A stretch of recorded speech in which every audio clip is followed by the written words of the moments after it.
Hi guys, welcome back to my channel. It's Edward again. Last time we talked about the word tea and its evolution. Some people like it, so in this video I'll continue to talk about the terminology of tea, such as Pekoe and lapsang souchong.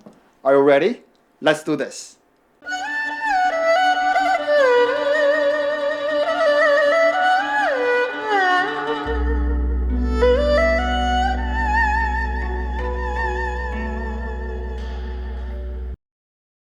Today, I'm drinking Silver Needle, a white tea from Fujian province in China.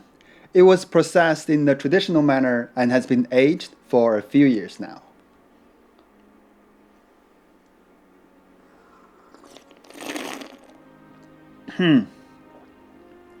It's elegant, delicate, with a hint of honey. So, 好香蜜韵. Why don't we start the topic today with this tea? Silver Needle in Chinese is Yin Zhen. In fact, the full name of this tea is Bai Hao Yin Zhen, and word for word translates as white hair silver needle. So, yes, the tea is named after the white hair, which Chinese people appreciate. For example, 好香 is used for describing this tea. It means hairy aroma. Is hair aromatic? I don't think so, but it makes sense to Chinese tea lovers in terms of white tea. It refers to an elegant, delicate aroma with a long finish. Another common descriptor with hair is bai hao, or white hair.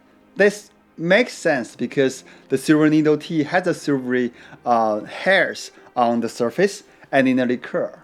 Well, believe it or not, this is where the word Pekoe came from. What? Pekoe? As in orange Pekoe?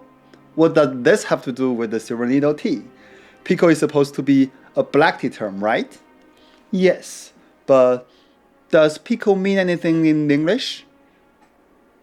In the previous video, I mentioned the word tea came from a southern Fujian dialect. Well, so did Pekoe.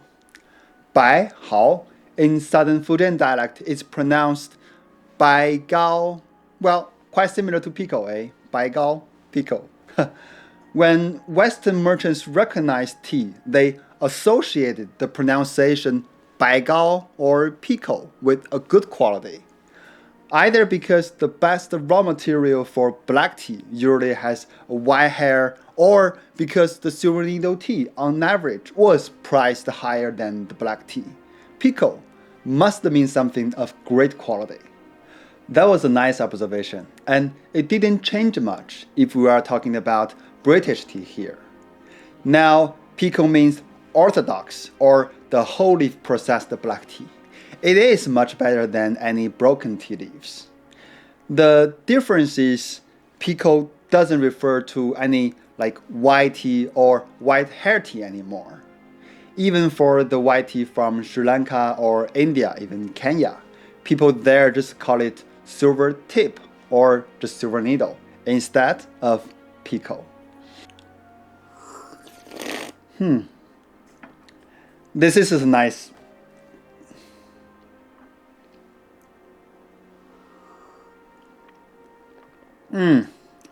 This is a nice Pekoe tea. Oh, I'm sorry. I guess I'm misleading now. I better just call it Yin Zhen or silver needle. In English, let's just save Pekoe for black tea. Speaking of black tea, there is a very famous one called lapsang souchong. It's probably known for its smoky aroma, and it could be from Sri Lanka, China, or even Kenya. I was told by a Canadian tea sommelier friend that when blind tasting, no matter how many samples were there, out of her first sniff, she could always pick up the lapsang souchong smokiness without a doubt. Well, what does lapsang souchong mean? Does lapsang or souchong mean anything like smoky in any of the language or dialect? Nice try. The name lapsang souchong actually came from the very first black tea in the world, 正山小种. Again, In the local dialect of Fuzhou or southern Fujian area, the pronunciation is very similar to lapsang souchong. Word for word, 正山 in English is the right mountain. 正 means authentic or authority. 山 is mountain. 小 is small. 种 is sort or cultivar. So, lapsang souchong or 正山小种 means small cultivar made tea from the authentic mountain, which refer to the Wuyi mountain area in northern Fujian, or to be more exact, the Tongmuguan village area. As a matter of fact, the meaning of 正山小种 never changes. Even now, no tea from other regions or tea made from other cultivars should be called 正山小种, which also indicates the smokiness is optional.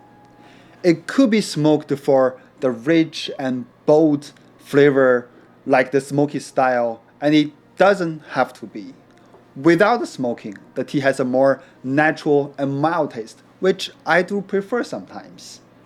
However, the smoky version was popular historically and has been exported to Western world for a long time. Though lapsang souchong was translated from 正山小种, but they are different concepts now. Lapsang souchong kept evolving and now represents a style of tea rather than a specific tea, while 正山小种 refers to the tea from a specific region and cultivar. They are interchangeable, but only make sense word for word. So be careful when serving lapsang souchong to Chinese people. Alright, that's all for this video. Like Pekoe, a white hair, or decent black tea.